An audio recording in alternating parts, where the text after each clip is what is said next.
جد الحسن والحسين جد الحسن والحسين جد الحسن والحسين في مقامه طاب وحسين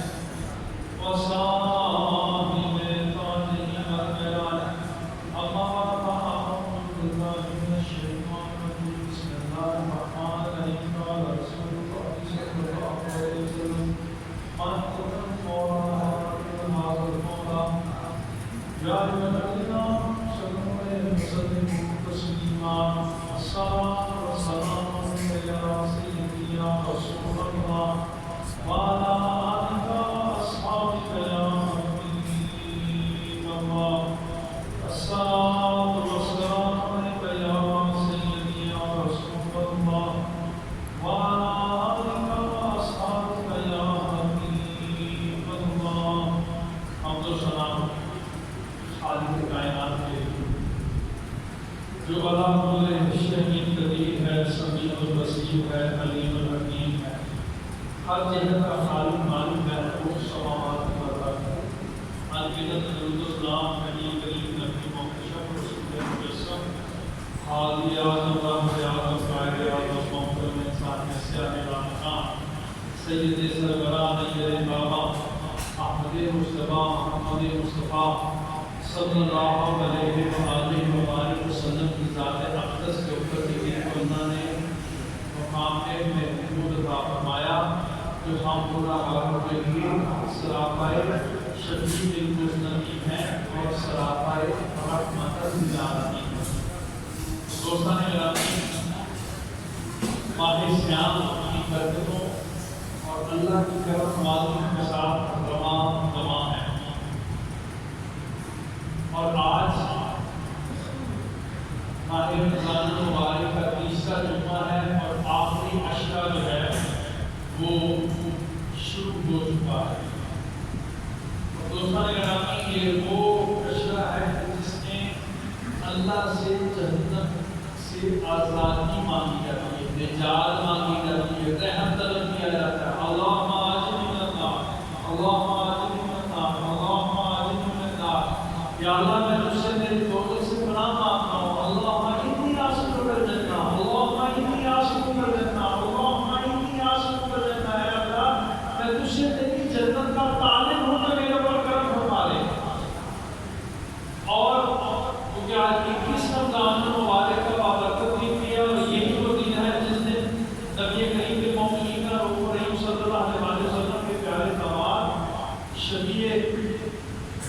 جناب سیف اللہ ذوالفقار حضرت علی مرتضیٰ شیخ اللہ کا یوم شہادت کیا. دوستان گرامی، اللہ تعالیٰ نے نبی کریم صلی اللہ علیہ وسلم کے غلاموں میں ہر ایک کو عزت شان اور عطا فرمایا. اور حضرت علی مرتضیٰ شیخ اللہ وہ ہے کہ جو برادر مصطفیٰ بھی ہیں اور جماعت مصطفیٰ بھی ہیں. حضرت سیدہ حضرت سیدہ فاطمہ سلام اللہ کے آپ شوہر نامدار بھی ہیں، حسنین کریمین کے بابا بھی ہیں، ابو طالب کے بیٹے ہیں. رسول کریم صلی اللہ علیہ وسلم جن کے لیے حضور نے فرمایا کہ میرا اور ان کا نفس ایک ہے، یعنی ہمیں ایک ہی روح سے تکلیف ہوتا ہے. اس لیے کسی نے کہا کہ علم و حکمت کے تارے ہمارے نبی، علم و حکمت کے تارے ہمارے نبی، بے بسوں کے سہارے ہمارے نبی، جن کے دیدار کی آپ مانگیں نوائے مصطفیٰ کو پیارے ہمارے نبی. کہ نبی پاک صلی اللہ علیہ وسلم یہ وہ ہستی ہے جنہوں نے سب سے پہلے چہرہ مصطفیٰ کی زیارت کی. جس وقت حضرت علی مرتضیٰ شیخ اللہ آپ کی ولادت باسعادت ہوئی اور آپ کی والدہ حضرت فاطمہ بنت اسد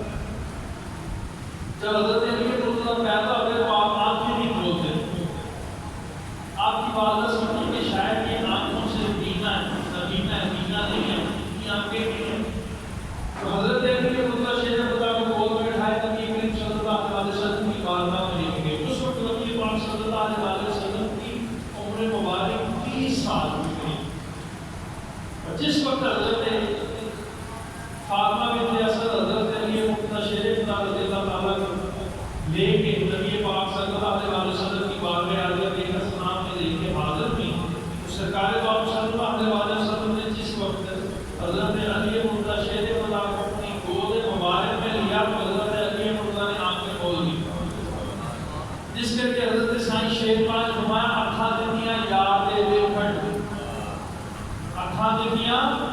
یاد دیکھن نو جا جا چاہتیاں پانا ہی کہ اللہ تعالیٰ نے حضرت علی مرتضیٰ شیر خدا کو اس بات کا استاد بنا دیا کہ اگر دیکھا جائے گا تو ان آنکھوں سے سب سے پہلے چہرہ وجوہا دیکھا جائے گا.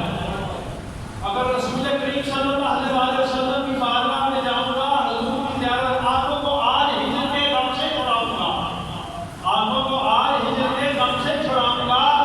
کہ نبی پاک صلی اللہ علیہ وسلم کے روح انور میں یہ کعبہ کہ چہرہ انور سے اپنی آنکھوں کو مربت کروں گا, اپنی سیاہیوں کو دور کروں گا, سکاڑوں گا. تو سب سے پہلے نبی پاک صلی اللہ علیہ وسلم کی گود مبارک میں حضرت علی مرتضیٰ شیر خدا نے آنکھیں کھولی اور اپنی آنکھوں سے وجوہا کے چہرے پر لے لیا. اور پھر حضرت علی مرتضیٰ شیر خدا کی ساری تربیت نبی پاک صلی اللہ علیہ وسلم نے کی, ساری تربیت. کیونکہ حضرت جناب ابو طالب وہ کثیر العیال تھے اور مالی طور پر اس کا مضبوط نہیں, تو رسول پاک صلی اللہ علیہ وسلم نے اپنے چچا جان سے کہا کہ یہ بچہ مجھے دے دے, اس کی کفالت میں کروں گا. اس لیے حضرت علی مرتضیٰ شیر خدا نبی کریم صلی اللہ علیہ وسلم کے سایہ شفقت میں پروان چڑھے. اور یہ وہ بچوں میں سب سے پہلے جنہوں نے اسلام کو قبول کیا وہ حضرت نبی پاک صلی اللہ علیہ وسلم کے لیے جان نثار صحابی داماد مصطفیٰ شیر خدا اسد اللہ حضرت علی کرم اللہ, اور جن کی نسبت خداوندی یہ ہے کہ آپ کی سیرت کی کتابوں میں لکھا ہے, آپ کی سوانح پوری جو آپ کی کتابیں ہیں اس میں لکھا ہے کہ جس میں کہا کرتا میں نے آپ کی والدہ کیونکہ بت پرستی تھی تو آپ کی والدہ جب جاتی تھی تو فرماتے کہ آپ اپنی والدہ کے اللہ کے پیٹ کو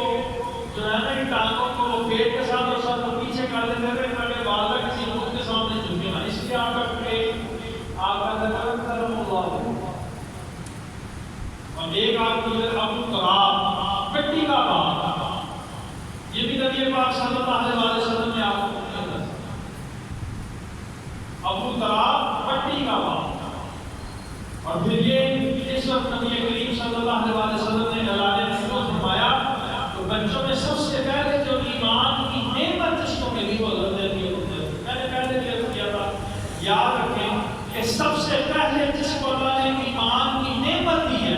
یہ تو ہم بزرگوں نے ہمارے بزرگوں نے شفقت کا مظاہرہ کرتے ہوئے کہ جی عورتوں میں سب سے پہلے حضرت خدیجہ کبریٰ نے, بزرگوں کے بڑوں میں حضرت ابو بکر صدیق, اور بچوں میں حضرت علی مرتضیٰ اور غلاموں میں حضرت زید نے. لیکن یاد رکھیں سب سے پہلے اس نے اسلام کا کلمہ پڑھا اور دائرہ اسلام میں داخل ہوئے وہ حضرت سیدہ طاہرہ حضرت خدیجہ کبریٰ. سب سے پہلے جنہوں نے حضور جو کلمات قبول کیا ملکۃ العرب کی شہزادی کہ جنہوں نے ساری زندگی نبی پاک صلی اللہ علیہ وسلم کے ساتھ اپنی نسبت کو اس طرح رکھا کہ تانے باہر دے ماں کے مان باہر دے ماں مدینے میں چاند و مجید باہر دے ماں. اور بچوں میں حضرت علی مرتضیٰ شیر خدا اور بڑوں میں حضرت سید صدیق اکبر. دوستو یاد رکھو کہ اللہ نے نبی پاک صلی اللہ علیہ وسلم کی امت میں سے جس طرح مجھے اور آپ کو چنا ہے, اللہ نے اسی طرح نبی کے غلاموں کو چنا, نبی کے صحابہ کو چنا, نبی کے دامادوں کو چنا, نبی کے سسر کو چنا. یہ وہ لوگ ہیں جو چنے ہوئے ہیں اور جن کو اللہ تعالیٰ نے اپنے فضل و کرم سے رکھا. اور پھر اللہ نے منصب شہادت کی تعلق پایا. تو کسی نے کسی درویش سے پوچھا, بزرگ سے پوچھا کہ بابا جی آپ کی نظر میں مولا علی کیا ہے, ان کی کیا شان ہے؟ تو انہوں نے پوچھا بہترین جگہ کیا ہے؟ انہوں نے اس بچے سے پوچھا بیٹے دنیا میں سب سے بہترین جگہ کیا ہے؟ انہوں نے کہا جی مسجد. انہوں نے پوچھا جی مسجد کی بہترین جگہ کون سی ہے؟ انہوں نے کہا جی محراب. اور انہوں نے پوچھا بہترین عمل کیا ہے؟ کہا جی نماز. انہوں نے پوچھا بہترین نماز کیا ہے؟ کہا کہ جی صبح کی نماز, جس وقت اللہ تعالیٰ اپنا فضل اور کرم نشاور کا بہاؤ کرتا. نماز کا بہترین حصہ کہا جب اللہ سجدے میں ہوتا ہے، جب سبحان ربی الاعلیٰ کا کہا پایا، جب اپنے سجدے سے اپنی جمیع نیاز سے اللہ کی بارگاہ میں کہہ رہا ہے کہ یا اللہ میں تیرے سامنے جھک گیا ہوں، سبحان ربی الاعلیٰ پڑھا۔ اور انہوں نے پوچھا کہ چہرے کا بہترین حصہ کہا جو پیشانی ہے، کہ جب مالک کی بارگاہ میں اللہ کرتی ہے۔ انہوں نے پوچھا بہترین مہینہ، کہا جی رمضان، اور بہترین رات شب قدر، بہترین موت بچے کا جی شہادت۔ اور انہوں نے کہا کہ یہ ساری خوبیاں اگر تلاش کرنی ہے تو حضرت علی مرتضیٰ شیر خدا میں تلاش کرنا، حضرت علی مرتضیٰ شیر خدا میں تلاش کرنا۔ اور یہ وہ واحد صحابی ہیں کہ جن کے اوپر جب حملہ ہوا تو کہا رب کعبہ کی قسم میں کامیاب ہو گیا۔ اور جو اپنے قاتل کو بھی شربت پلاتے ہیں، یہ کھانا آتا ہے رسول ہے، یہ تربیت مصطفیٰ ہے۔ سکھائے کس نے اسماعیل کو آداب فرض کی؟ یہاں تو جناب کوئی ہمسایہ محلے کا اس کا جناب پانی کا چھیٹا آپ کی طرف آ جائے، اگر وہ غلطی سے کوڑا کٹ کر ہمارے دروازے پر رکھ جائے تو ہم لڑنے پڑنے کے لیے تیار ہو جاتے ہیں، لیکن قربان جائیں یہ تربیت مصطفیٰ ہے کہ سرکار صلی اللہ علیہ وسلم اور فرمایا بھی میں شہید نہیں ہوا بھی اس کا شربت پلاؤ۔ آپ کو خطبہ پڑھے جو حضرت امام حسن نے حضرت علی کے مرتضیٰ شیر خدا کی شہادت کے بعد خطبہ، اور پھر یہ ہے کہ حضرت علی شیر خدا وہ ہے کہ جن کو رسول اللہ نے فرمایا کہ علم کا دروازہ، علم کا شہر کون ہے؟ مصطفیٰ کریم۔ اور وہ آپ حضرت ابو بکر صدیق کو دیکھیں، عمر فاروق کو دیکھیں، عثمان غنی کو دیکھیں کہ جب تک حضرت علی مرتضیٰ شیر خدا موجود تھے ہوتے تھے اس وقت تک کوئی بھی فیصلہ نہیں ہوتا تھا کہ فیصلہ علی کرے، فیصلہ علی کرے۔ کوئی بھی شرعی مسئلہ آتا، کوئی بھی جناب ہوتا، فیصلہ حضرت علی مرتضیٰ کی بات کرتا۔ علم کا شہر، علم کا دروازہ، اور فرمایا کہ قرآن کا جو سارا فیصلہ جو بسم اللہ کی باغ ہے اور اس باغ کے نیچے جو نقطہ ہے وہ میں ہوں۔ اور یہ واحد وہ صحابی ہیں جنہوں نے فکر مصطفیٰ کے بیان میں کہا سنونی پوچھو قیامت تک کے لیے جو بھی پوچھنا چاہتے ہیں مجھ سے پوچھو میں بتاؤں۔ یہ علم مصطفیٰ سے منور تھے، یہ نسبت مصطفیٰ سے منور تھے، یہ وہ مرید صادق تھے کہ جو اپنے پیر کی نگاہ میں مراد مصطفیٰ تھے، جنہوں نے اپنی پوری زندگی نبی کریم صلی اللہ علیہ وسلم کے اطاعت اور فرما برداری میں گزاری،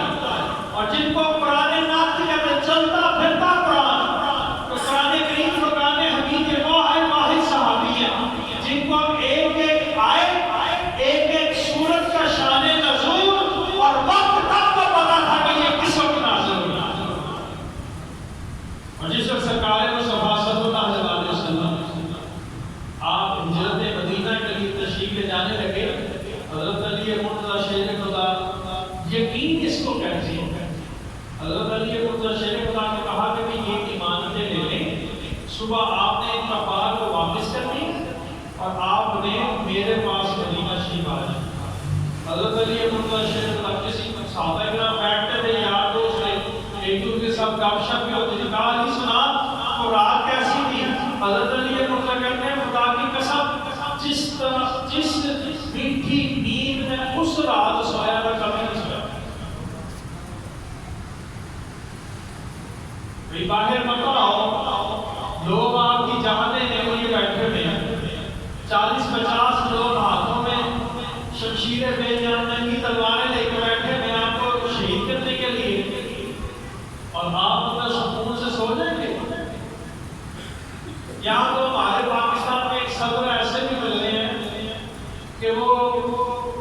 رات سوتے کمرے میں تھے، صبح کسی کمرے سے نکلتے تھے، یعنی ساری رات کو کمرے بدلتے رہتے تھے، مجھے مارنا نہیں۔ صدارتی محل میں میں بندہ جا نہیں سکتا، وہ شخص سے ڈر کے مارے ساری رات سوتا نہیں تھا، کبھی ایک کمرے میں جاتا تھا، کبھی دوسرے میں، کبھی تیسرے میں، چوتھے میں، صبح پتہ نہیں کس کمرے سے نکلتا تھا۔ لیکن یہاں پر دیکھیں جو غلام مصطفیٰ ہوتے ہیں، جن کا یقین کامل ہوتا ہے، یقین محکم ہوتا ہے، جن کی نسبت ہوتی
در مصطفیٰ کی چوکھٹ پہ پڑا ساری زندگی صرف ایک ہی تمنا کیا عطاء مصطفیٰ ساری زندگی حضرت علی مطلع شیر بتا ساری زندگی زکات کھاؤ پیٹ بھر کے روٹی نہیں کھائی اسلام کی پہلی جنگ غزوہ بدر 70 کفارے مشرکین کعبہ مشرکین مکہ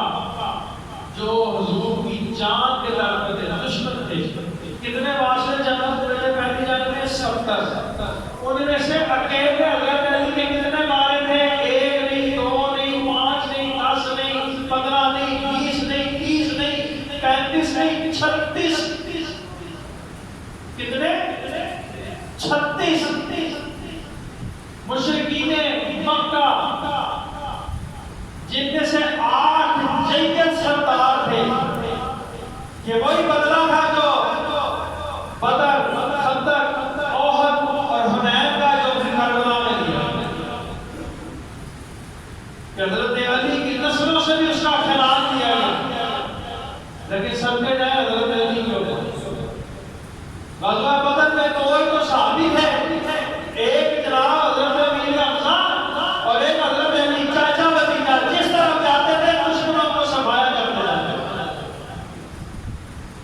امیر حمزہ کا آگے آپ دیکھیں غزوہ احد میں حضرت علی مطلع شیر بتا کہ وہ واحد صحابی ہیں جن کی ساری اولاد نے سن نہیں کھایا حضرت سیدہ طاہرہ حضرت سیدہ فاطمہ رسول پاک صلی اللہ علیہ وسلم کے 6 ماہ بعد آپ کا وصال ہو گیا حضرت امام حسن کو شہید کیا گیا حضرت امام حسین کو شہید کیا گیا آپ کو شہید کیا گیا آپ کی ساتھ ساتھ حضرت زینب کو مدینہ سے نکال دیا گیا اور وہ شام میں کی وفات ہوئی جو زینب کی جاگیر تھی یہاں تک کا مثال دوستو یہ شہادت کیا لوگ آسان سمجھتے ہیں مسلمان ہونا ان صحابہ کرام نے نبی کریم صلی اللہ علیہ وسلم کے اس کلمہ حق کے اوپر سب کچھ نثار کیا اپنا جان مال اولاد گھر بار سب کچھ نثار کر دیا کہ ماہی راضی ہو جائے مالک راضی ہو جائے مصطفیٰ کریم صلی اللہ علیہ وسلم کے نقش قدم کے اوپر تیرا نقش قدم سے نثار کہ ان صحابہ نے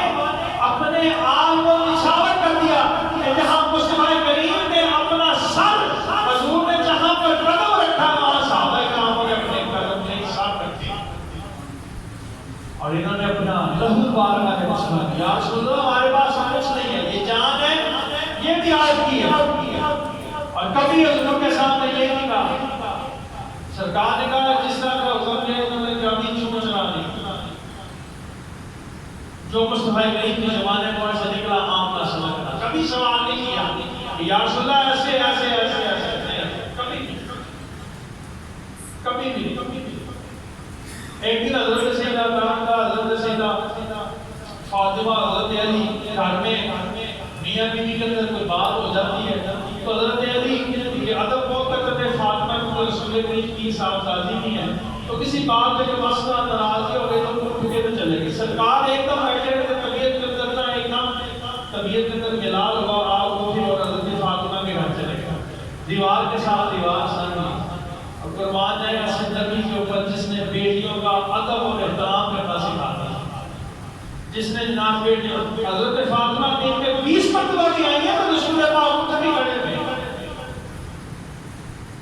جس نبی کے قدموں کے اوپر جبرائیل اپنے کافوری ہونٹ لگانا باعث عزت سمجھے وہ مصطفیٰ اپنی بیٹی کا احترام کرنا سکھا گئے کہ بچے دوستوں جب بچی گھر آ رہے ہیں تو اس کا ماتھا بھی چومو اور اٹھ کے ملو گے تو اگر حضرت فاطمہ 10 دفعہ گھر کے ساتھ آ رہے ہیں دیوار جانیے آپ چلے گئے پوچھا علی کا جانے پتہ نہیں آپ صلی اللہ باہر چلے گئے یہ نہیں بتایا کہ ناراض ہو گئی کہ کوئی بات ہوئی باہر آئے دیکھا تو حضرت علی مسجد میں آرام کر سرکار ایسے ہاتھ رکھا ہوا ہے اور سرکار نے دیکھا تو مٹی سارے جسم میں لگی ہوئی آپ نے فرمایا اے ابو تراب مٹی کا باغ، حضرت علی مرتضیٰ شیر خدا ساری زندگی اس بنیت کو پسند کیا کہ میرے نبی نے مجھے کہا ابو تراب تو مجھے ابو تراب کو، یہ نسبت ہوتی ہے۔ آج کا مسلمان اس کو نماز کا بھی نہیں، روزے کا، حج، زکات، جہاد، رزق ادائیگی میں قربانی، یہ وہ ان صحابہ کرام میں آپ دیکھیں، سیرت پڑھ کے دیکھیں کہ ساری زندگی کیا تھا کہ اللہ اور اللہ کا رسول ہم سے راضی ہو جائے۔ اور آج کا مسلمان وہ اپنے نفس کو راضی کرنے کے در پہ ہے، وہ جناب اپنی نفسانی خواہشات کو پورا کرنے کی کاموں میں لگا ہوا ہے۔ اس کے ذہن میں، فکر میں، خیال میں یہ چیز نہیں ہے کہ میرا رب مجھ سے راضی ہو جائے، میرا اللہ مجھ سے راضی ہو جائے، میرے مصطفیٰ کریم مجھ سے راضی ہو جائے، میں اپنی زندگی اس طرح گزاروں کہ جس طرح نبی پاک صلی اللہ علیہ وسلم نے بتائی ہے۔ دوستو یہ 4 دن کی چاندنی کی اندھیری رات ہے، اس زندگی نے ختم ہو جانا ہے۔ اگر میرے اور آپ کے پیارے نبی حضرت محمد مصطفیٰ اس دنیا میں نہیں تشریف فرما نا ظاہری طور پر میں نے آپ نے لکھا ہے، چٹھی آئی زور آوردی، بلبلیں اڑ جائیں گی، سونا چمک رہ جائے گا، ہر چیز اپنی فنا کی طرف جاتی ہے، بقا کی طرف جاتی ہے۔ یہ فنا عالم فنا اس میں ختم ہو جانا ہے۔ اگر رہ جانا ہے اللہ اور اس کے رسول کا نام رہ جانا ہے، اگر رہ جانا ہے تو اللہ اور اس کے رسول کی محبت رہ جانی ہے، اگر رہ جانا ہے تو اللہ اور اس کے رسول کی اس نسبت میں رہ جانا ہے جو روز محشر کام آئے گا۔ وہ اعمال نامہ جس میں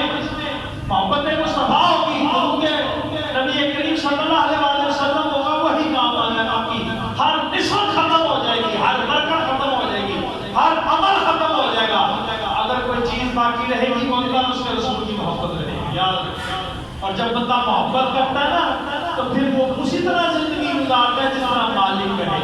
الف لام میم تیری رضا میری مرضی۔ پھر اس کو نماز پڑھنے میں کوتاہی نہیں ہوتی، اس کا دل نہیں لگتا، وہ کہتا ہے یار میں نماز پڑھوں میرا رب نے حکم دیا ہے۔ پھر وہ روزہ بھی رکھتا ہے، وہ زکات بھی دیتا ہے، وہ جہاد میں بھی جاتا ہے، وہ ہر وہ نیک صالح عمل کرتا ہے جس سے مالک راضی ہو جائے، اس کے دل میں مالک کی محبت جان رہی ہے۔ دوستو یہ آخری اشرا آ گیا۔ حضرت شیخ سلیمان نے کہتے تھے کہ پتہ نہیں اگلے سال یہ ماہ مقدس نصیب ہو کے نہ ہو، تو اللہ سے رو رو کے اپنے گناہوں کی شامت معافی مانگو، اللہ سے رو رو کے موت کے عذاب سے نجات مانگو، اللہ سے رو رو کے جنت کی طلب کرو، اور کہو مالک ہم بڑے گناہگار ہیں، بڑے خطا کار ہیں، یا اللہ اپنے رسول کریم کی محبت کے صدقے میں مجھے جنت عطا فرما، مجھے حضور کا قرب عطا فرما، یا اللہ میرے گناہوں کو درگزر کرتے مجھے معاف فرما دے۔ اور وہ مالک کے کرم میں کوئی کمی نہیں ہے۔ آج کی مہانی کون سی دعائیں 3 شب جو ہے اللہ قبول کر لے۔ اور صرف آخری بات، لوگ ڈھونڈتے ہیں شب قدر کو، تعداد میں شروع ہوگی، اس کا سب سے اچھا حال یہ ہے کہ عشاء کی نماز اور فجر کی نماز باجماعت پڑھے، کیونکہ جس نے فجر کی اور عشاء کی نماز باجماعت پڑھ لی اس کو ساری رات عبادت کا ثواب ملتا ہے۔ ان 10 دنوں میں خاص طور پر یہ اہتمام کریں کہ عشاء کی اور فجر کی نماز اہتمام سے مزدوری کرتے ہیں، تھک جاتے ہیں، سو جاتے ہیں۔ ایک بزرگ کا عمل ہے، وہ کہتے ہیں کہ کیا کرو ہر رات 3 دفعہ قل اللہ شریف پڑھ لو، آپ کو پورے قرآن کا ثواب۔ اور جس وقت تہجد کے وقت اٹھو روزے کی سحری کے لیے، سب سے پہلے اٹھ کے وضو کرو اور 2 نفل پڑھ لو، آپ کو جناب 1000 مہینے کی عبادت کا ثواب۔ کیونکہ 10 دنوں میں اگر آپ روزانہ 2 نفل پڑھتے ہیں تو اگر آپ کو شب قدر مل گئی تو پھر آپ کو ثواب مل گیا۔ اور ایک اور کام کو کریں، کیا کریں کہ ہر اس رات 2 روپے، 1 روپیہ، 5 روپے آپ خیرات کریں، صدقہ کر لیں، خیرات کر لیں، نیت کر لیں، صبح وہ کسی کو دے دیں، آپ کو 1000 مہینے خیرات کا ثواب بھی مل گیا، قرآن پاک کا ثواب بھی مل گیا۔ 3 دفعہ قل اللہ شریف پڑھیں، 3 دفعہ قل اللہ شریف پڑھیں۔ اور الحمدللہ اس فقیر کا 20-22 سال سے یہی روٹین ہے، میں 20-22 سال ہو گیا مجھے کبھی رمضان میں سوتا اور یہی عمل کرتا ہوں کہ پتہ نہیں کون سا اللہ کا کرم ہو جائے مجھے وہ وقت سعادت مل جائے۔ آپ اتنے گناہگار ہیں، ہم کو اس رات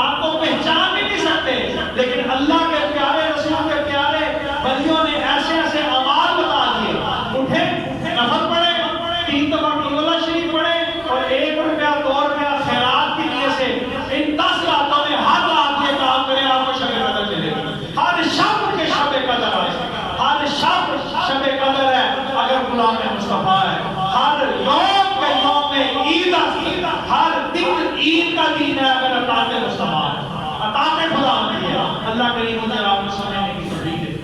وما علینا الا البلاغ۔